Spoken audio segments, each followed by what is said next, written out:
Good evening and welcome to the Job Search Solution radio program where we talk about looking for a job, changing jobs, changing careers, hiring. And as always, we begin with a prayer. Dear God, grant us thy peace and thy mercy, thy will be done.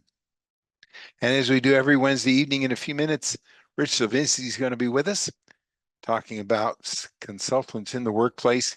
He's got a great topic this evening, a really interesting one, and one that applies to lots of things other than just consulting. Lately, we've been starting the beginning of the program with a 10 seconds of gratitude. Think about three things that you were grateful for today. Go. It's hard to be unhappy when you're grateful. No matter what has happened to you today, you got to be grateful. And when you're grateful, you got to be happy. All right. We've been discussing in the last few Wednesdays myths of hiring. We've got a bunch of them left. These are ones that I've learned over the last 51 years that I've been doing this. They're myths because they're bromides that we hear from employers about hiring that really aren't true. They're myths. And we hear them all the time, and they become part of the hiring process that is just laughable in many cases, ridiculous in other cases, but nonetheless end up being what companies make decisions on. The candidate has been a consultant, which means he's really been out of work. So wherefore we're not interested in speaking to him or her. Now that's not. What's that got to do with anything? If they've been a consultant, means they've been a consultant. Now maybe sometimes people cover up the fact that they've been out of work and say they've been a consultant. So ask them, what kind of consulting have you done? And get them to be real specific about the kind of consulting that they've done. Specific places, specific jobs, specific results, specific projects.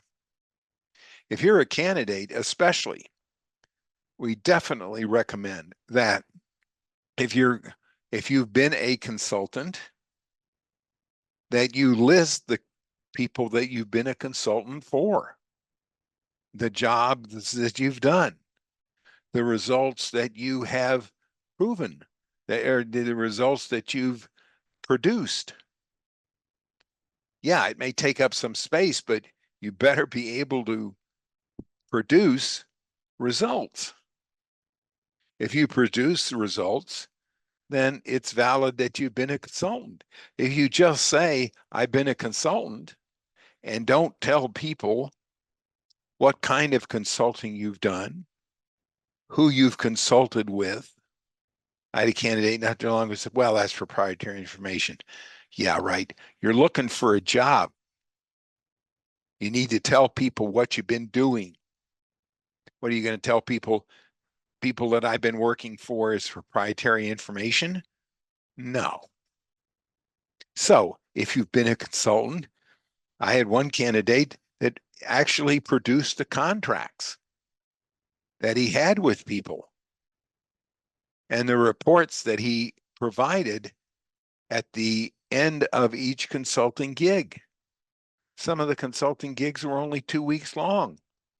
Some of them were 2 months long. The organization actually ended up hiring him because over a period of about 9 months, the guy had about 5 or 6 consulting projects, 4 of which had real solid application to the kind of thing the company was doing. They want him the job. So just because a candidate says, I've been a consultant, doesn't mean that they have been out of work. And if you're a candidate, you better be able to prove that you've been a consultant.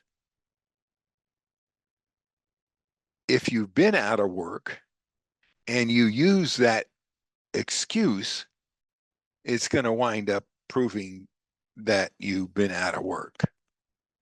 There's nothing wrong with the fact that you've been trying to look for a job for a long period of time. Nobody can blame you for doing that, especially in today's market. It's been a very difficult market.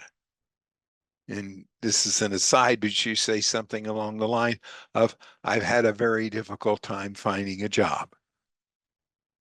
I've had a number of interviews. They haven't panned out.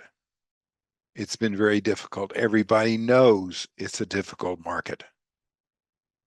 But just because a candidate has been a consultant doesn't make the candidate not a good candidate. Just if you're a candidate, be able to prove the kind of consulting that you've done. It may very well help you.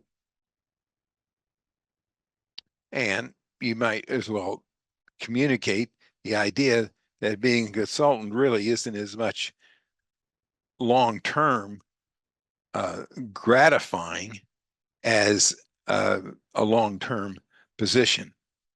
You can do it, but it doesn't provide as much long-term gratification as a permanent job. So keep that in mind. All right, we're going to take a short break. Stay tuned. This is Tony Bashara with the Job Search Solution.